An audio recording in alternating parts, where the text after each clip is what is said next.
Ready to move in premium triplex villas at Kollur APR Projects. జై శ్రీరామ్ ఎక్కడ చూసినా శ్రీరామ నామస్మరణతో మార్మోగుతోంది. ఇక శ్రీరాముడి పుట్టినరోజు వేడుకలు పురస్కరించుకొని అయోధ్య అంతా సర్వాంగ సుందరంగా ముస్తాబైంది. అయోధ్యలో రామమందిర నిర్మాణం, రామ్లల్లా ప్రతిష్టాపన తర్వాత ఇదే మొదటి రామనవమి కావడంతో ఇక్కడ ప్రత్యేక సన్నాహాలు జరిగాయి. అయోధ్యలో అద్భుత దృశ్యం ఆవిష్కృతమైంది. సరిగ్గా 12 గంటలకు బాలరాముడి నుదుటిపై సూర్య తిలకం దేదీప్యమానంగా వెలిగిపోయింది.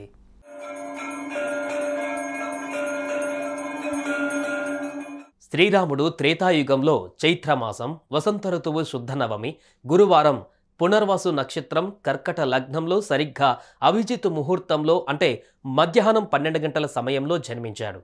ఆ మహానీయుని జన్మదినాన్ని ప్రజలు ఓ పండగలా జరుపుకుంటున్నారు.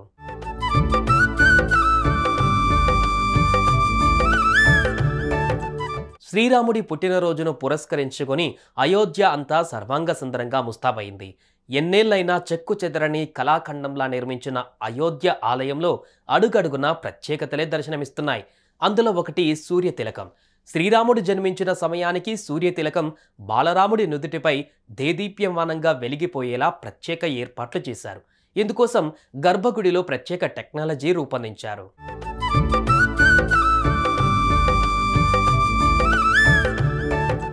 ఈ క్రమంలోనే అయోధ్యలో అద్భుత దృశ్యం ఆవిష్కృతమైంది.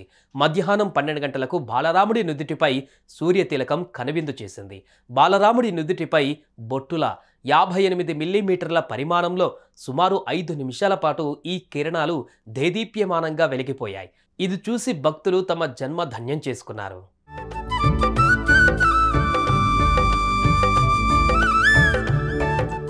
అయితే ఈ సూర్యకిరణాలు రామచంద్రుడి నుదిటిపై ప్రసరించేలా కటకాలు, అద్దాలు, గేర్ బాక్సులు, గొట్టాలను ఏర్పాటు చేశారు. 3వ అంతస్తు నుండి నేరుగా బాలరాముడి నుదిటిపై కిరణాలు ప్రసరించేలా ఈ పరికరాలు అమర్చారు. 3వ అంతస్తులో అమర్చిన మొదటి అద్దంపై పడి అక్కడి నుంచి ప్రతిబింబిస్తూ ఇత్తడి పైప్లోనికి ప్రవేశిస్తోంది. ఆ తర్వాత ఇది ఇత్తడి పైప్లో అమర్చబడిన 2వ అద్దాన్ని తాకి 90 డిగ్రీల వద్ద మళ్లీ ప్రతిబింబిస్తోంది.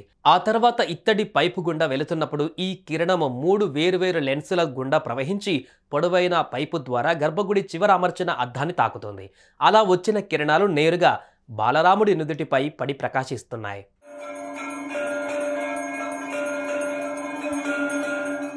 అయోధ్యలో రామ్లల్లాకు ప్రతిష్టాపన తర్వాత ఇదే తొలి రామనవమి కావడంతో అయోధ్యలో ఈ కార్యక్రమానికి ఎంతో ప్రత్యేకత సంతరించుకుంది. ఇక రామ్లల్లా దర్శనం కోసం అయోధ్యకు భారీగా భక్తులు తరలివచ్చి భక్తులు బాలరాముడి నుదుటిపై సూర్యతిలకం ఆవిష్కృతమైన దృశ్యాన్ని కనువిందుగా తిలకించారు. సుమన్ టీవీలో మీ పర్సనల్ అండ్ బిజినెస్ ప్రమోషన్స్ కోసం కింది నెంబర్కి కాంటాక్ట్ చేయండి.